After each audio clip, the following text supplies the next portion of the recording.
back to my channel. Yes, today is Thursday, and it's Thursday like every week.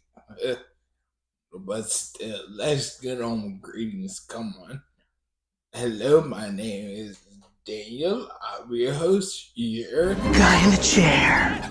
He said it. And today, yes, it's Thursday, so we got Croaker Drinker today.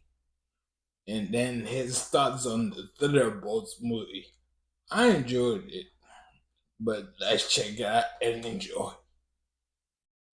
Out of all the Marvel movies to come out in recent years, Thunderbolts is definitely one of them. In fact, it's probably the one I've been looking forward to the least. Not because I hate it or anything, but because I feel absolutely nothing towards it. It's the movie equivalent of an annual dental checkup. You know it's coming, but it's not like you're pumped up to get started on it or anything. And why would you be? It's just another by-the-numbers team-up movie featuring a bunch of B and C-list characters that most people can barely remember from films and TV shows most of us didn't watch, taking on a nebulous threat that's poorly explained in a series of action scenes that look like they've been done a million times before. Not exactly compelling stuff. But is it really as bad as we expected, or does Thunderbolts somehow manage to pull off a surprise win? Well, let's find out together, shall we? The movie begins with discount Black Widow, who's feeling sad and worthless because there's not much going on in her life outside of her work. And if that's not a neat encapsulation of modern feminism, frankly, I don't know what is. Anyway, after completing her latest mission to blow up a lab in Southeast Asia, she's sent by discount Selena Meyer to infiltrate a high-security vault in the middle of nowhere where an enemy agent is about to steal a bunch of classified secrets. Now, a normal person might think it's a bit suspicious that discount Selena Meyer apparently knows exactly when and where she's going to get robbed, but well, I guess discount Black Widow isn't a normal person. But when she does get there, she finds John Walker, Ghost, and Task Manager waiting for her. It turns out they've all been sent here to kill each other in a kind of circular firing squad because discount Selena Meyer is now under congressional investigation and has decided to erase all evidence of her dodgy activities, including everyone that she employs. Once they're sealed inside the vault, a self-destruct timer activates to vaporize the whole place. Not a great plan. Wow, it's lucky that they all happened to arrive here at the same exact time, otherwise this never would have worked. It's even more lucky that there was a 2-minute countdown to detonation, thus giving them fair warning and plenty of time to escape. It's even luckier that the power source for the sonic barrier preventing Ghost from unlocking the doors just so happens to be in the room with them. Really? Wow, everything's just coming up Thunderbolts right now, isn't it? So they make it out just in the nick of time, naturally, and it turns out they've got a new friend with them. This is Bob, a test subject for an experimental new program to create the Sentry, basically Marvel's answer to Superman. The longer Bob's conscious, the more his powers start to manifest until he's captured by discount Selena Meyer and brought back to New York to be unveiled to the public. Luckily though, Red Guardian shows up in a limo because he overheard discount Selena Meyer's entire plan when she was riding in his car, because I guess supervillains are happy to divulge their most intimate and damaging secrets in front of complete strangers. What, are you retarded? There's just all kinds of convenient luck happening in this movie. So the gang heads to New York to save Bob, but he goes a bit crazy and turns against everyone, so discount Selena Meyer activates a kill switch, but then he comes back to life as Angry Bob and makes a big cloud of sadness that swallows up New York City. But that's okay because discount Black Widow and the gang go into the sadness cloud and help Bob defeat Angry Bob by having a good old cry, and then everything goes back to normal and somehow they become the new Avengers. Son of a...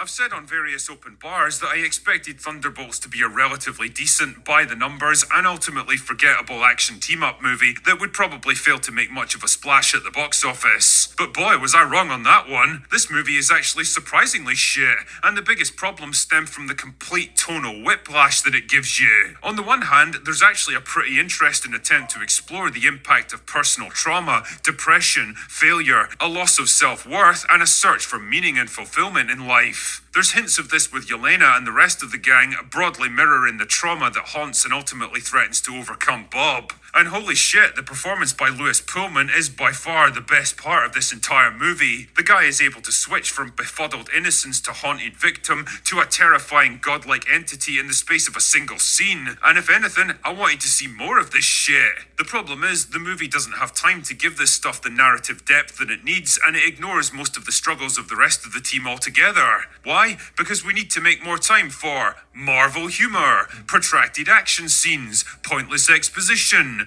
references to stuff that most people didn't even watch, and more Marvel humor. And this brings me on to by far the biggest problem with Thunderbolts. It's a tiny kernel of an interesting and serious idea buried under a mountain of all the usual shit that blights Marvel movies. It's like they heard all of the memes about the formulaic nature of their films, and instead of correcting themselves to counter it, they decided to lean even harder into it out of pure fucking spite. Not since She-Hulk have I watched a Marvel project trying so desperately hard to be funny and failing so spectacularly. The character development in this movie is completely fucked. Ghost is a character that I barely even remember from Ant-Man 2, so this would have been a perfect time to give her some actual personality and a narrative arc. Instead, she does almost nothing throughout the whole movie. Her powers are nerfed whenever they'd be inconvenient to the plot, which is most of the time to be fair, and I was left wondering why she's even in the film. John Walker exists for no other reason than to be wrong about everything and constantly mocked and belittled by the strong female characters around him. You know, like basically every other Marvel movie since Endgame. Red Guardian's still an obnoxiously loud moron, proving the point that just shouting stuff really loud isn't a substitute for humor. Bucky's here because they couldn't think of anything else to do with his character,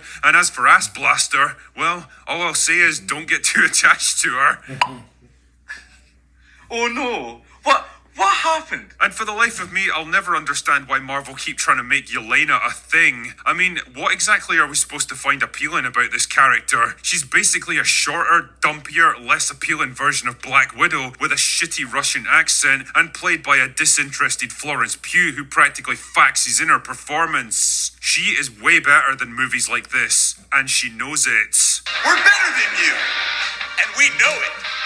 You know, there's a phenomenon here in my country that we call the Scottish cringe, a kind of inherited cultural embarrassment that we all feel because we all know we're a bit shit these days. We never say it out loud and we don't really admit it even to ourselves, but deep down we all feel it. And the reason I bring this up is that, well, Thunderbolts is a perfect example of what I hereby dub the Marvel cringe. Watching this movie, I was struck by this weird feeling of embarrassment, not just for the people making slop like this, but for me as the audience. Watching a bunch of aging actors dressed up in their goofy outfits, reciting the hackneyed dialogue and the lame jokes, the physics-defying action scenes and the overdramatic villains. It's like watching a teenager who's still playing with action figures, or a woman in her 30s still listening to Taylor Swift songs, or a middle-aged man still going to nightclubs. All of them stunted, unable or unwilling to accept that the world around them is changing and it's time to move on now. The MCU practically defined the cinematic zeitgeist of the 2010s, and love it or hate it, you can't deny the enormous success it had, but that was a long time ago now. Times have changed and the zeitgeist has moved on, and movies like Thunderbolts now feel like dated, unfashionable holdovers from a different era, from a franchise that can't or won't accept that it just isn't that relevant anymore. A bottom-of-the-barrel kind of movie, made to fill a release slot and keep the MCU grinding forward until the inevitable reboot comes along to start the whole process over again, scraping together whatever crap happened to be available and throwing it against the wall in the vain hopes that something, anything would stick.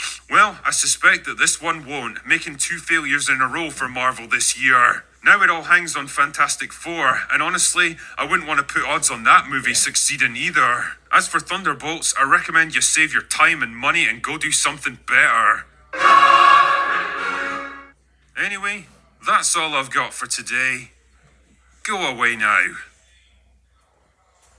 Hey guys, now for the record, I enjoyed the movie for the most part of it.